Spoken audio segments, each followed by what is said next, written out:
दोस्तों नमस्कार, मैं हूं डॉक्टर प्रदीप प्रसन्न और आप सबका स्वागत है मेरे चैनल हिंदी की बिंदी पर। आज हम लेकर आए हैं एक नया टॉपिक, हिंदी व्याकरण, हिंदी साहित्य का एक नया अध्याय। तो आइए सीखते हैं कुछ नया।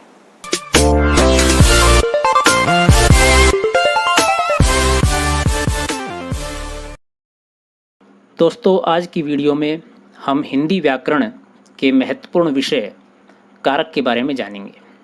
कारक, आइए कारक की परिभाषा देखते हैं। कारक की परिभाषा क्या है? संज्ञा या सर्वनाम के जिस रूप से उसका संबंध वाक्य के किसी दूसरे शब्द के साथ जाना जाए उसे कारक कहते हैं। वाक्य में प्रयुक्त शब्द आपस में जिससे संबद्ध होते हैं उसे कारक कहते हैं। क्रिया के साथ संज्ञा का सीधा संबंध ही कारक है। कारक को प्रकट करने के लिए संज्ञा और सर्वनाम के साथ जो चिन्ह लगाए जाते हैं उन्हें विभक्तियां कहते हैं। जैसे पेड़ पर फल लगते हैं, इस वाक्य में पेड़ कारकीय पद है और पर कारक सूचक चिन्ह अथवा विभक्ति है। अब जानते हैं कारक कौन कौन से हैं। हिंदी में 8 कारक माने गए हैं। कारक 8 हैं और 8 ही उनकी विभक्तियां हैं।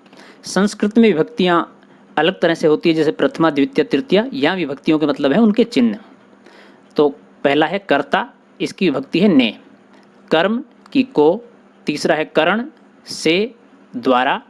चौथा है संप्रदान, को, के लिए, हेतु। पांचवा अपादान, से, अलग होने के अर्थ में।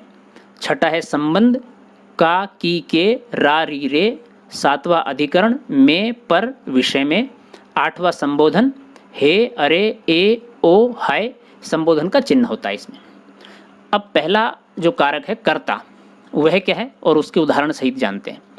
संज्ञा या सर्वनाम के जिस रूप से क्रिया के करने वाले का बोध हो उसे कर्ता कारक कहते हैं।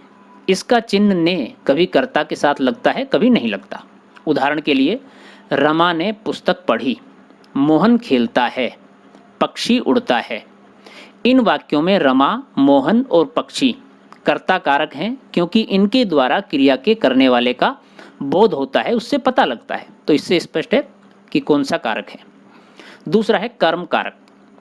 संज्ञा या सर्वनाम के जिस रूप पर क्रिया का प्रभाव या फल पड़े उसे कर्म कारक कहते हैं। कर्म के साथ को विभक्ति आती है, इसकी यही मुख्य पहचान होती है। कभी कभी को विभक्ति का लोप भी हो जाता है। उदाहरण के लिए, उसने श्याम को पढ़ाया, राहुल ने चोर को पकड़ा, लड़की ने लड़के को देखा, राम पुस्तक पढ़ रहा है। इसके अलावा कहना और पूछना के साथ ये जब क्रियाएं आती हैं तो से का प्रयोग होता है, को का नहीं। जैसे राम ने रहीम से कहा, मोहन ने श्याम से पूछा। यहाँ से के स्थान पर को का प्रयोग अनुचित है, लेकिन यहाँ ध्यान देने की बात यह है कि से का प्रयोग होने पर भी यहाँ कर्म कारक है, कोई अन्य कारक नहीं है। तो ये विशेष बात है। तीसरा है करण कारक। जिस साधन से अथवा जिसके द्वारा क्रिया पूरी की जाती है उस संज्ञा को करण कारक कहते हैं। इसकी मुख्य पहचान से अथवा द्वारा है। उदाहरण के लिए, श्याम गेंद से खेलता है, आदमी चोर को लाठी द्वारा मारता है। यहाँ गेंद से और लाठी द्वारा मारना ये करण कारक के प्रतीक हैं, चिन्ह है। इनसे पहचान में आता है कौन सा है कारक है वाक्य के अंदर। नंबर 4 है संप्रदान कारक। जिसके लिए क्रिया की जाती है उसे संप्रदान कारक कहते हैं।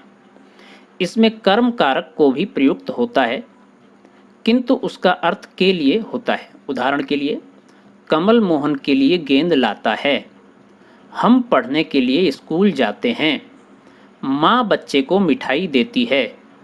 इन वाक्यों में मोहन के लिए, पढ़ने के लिए और बच्चे को संप्रदान कारक है, इनसे पता लगता है। पांचवा है अपादान कारक। अपादान का अर्थ है अलग होना। जिस संज्ञा अथवा सर्वनाम से किसी वस्तु का अलग होना ज्ञात हो उसे अपादान कारक कहते हैं। करण कारक की भांति अपादान कारक का चिन्ह भी से है, परंतु करण कारक में इसका अर्थ सहायता होता है और अपादान में अलग होना होता है। उदाहरण के लिए, हिमालय से गंगा निकलती है, वृक्ष से पत्ता गिरता है, घुड़सवार घोड़े से गिरता है। इन वाक्यों में हिमालय से, वृक्ष से, घोड़े से गिरना है, अलग होना है, अपादान कारक है इसलिए। छठा है संबंध कारक। संज्ञा अथवा सर्वनाम के जिस रूप से एक वस्तु का संबंध दूसरी वस्तु से जाना जाए उसे संबंध कारक कहते हैं। इसकी मुख्य पहचान है का, की, के या रा, री, रे। उदाहरणार्थ, कमल की किताब मेज पर है, राम का घर दूर है। संबंध कारक क्रिया से भिन्न शब्द के साथ ही संबंध सूचित करता है और इनसे पता लगता है कि यहाँ संबंध कारक है। सातवां है अधिकरण कारक। संज्ञा के जिस रूप से क्रिया के आधार का बोध होता है उसे अधिकरण कारक कहते हैं। इसकी मुख्य पहचान है में, पे, पर। उदाहरणार्थ, घर पर माँ है, घोंसले में चिड़िया है, सड़क पर गाड़ी खड़ी है। यहाँ घर पर, घोंसले में और सड़क पर अधिकरण कारक है। इन चिन्हों से पता लग रहा है, इन विभक्तियों से पता लग रहा है। आठवां है संबोधन कारक। संज्ञा या जिस रूप से किसी को पुकारने तथा सावधान करने का बोध हो उसे संबोधन कारक कहते हैं। इसका संबंध न क्रिया से और न किसी दूसरे शब्द से होता है। ये वाक्य से अलग रहता है। इसका कोई कारक चिन्ह नहीं है। इसके लिए संबोधन चिन्ह जरूर लगा देते हैं, वो भी कुछ शब्दों के बाद। जैसे उदाहरण के लिए खबरदार, रीना को मत मारो, रमा देखो कैसा सुंदर दृश्य है। रमा से पहले संबोधन चिन्ह है। लड़के जरा इधर आ, लड़के से पहले। तो दोस्तों, विद्यार्थियों, ये था टॉपिक कि कारक क्या है। निश्चित रूप से आपकी समझ में आ गया होगा और कारक से संबंधित गलतियां आप नहीं करेंगे। आपको वीडियो कैसा लगा आप हमें ज़रूर बताएं। यदि अच्छा लगा हो तो लाइक करें, शेयर करें, कमेंट्स करें।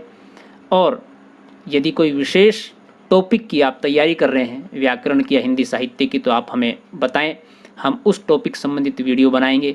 अन्यथा हम व्याकरण के सभी टॉपिक, हिंदी साहित्य के सभी टॉपिक कवर करेंगे, काव्य शास्त्र के सभी टॉपिक की वीडियो बनाएंगे। और वीडियो आपने पूरा देखा इसके लिए बहुत बहुत धन्यवाद। जल्दी ही नए टॉपिक के साथ नए वीडियो में फिर मिलते हैं, तब तक के लिए शुक्रिया।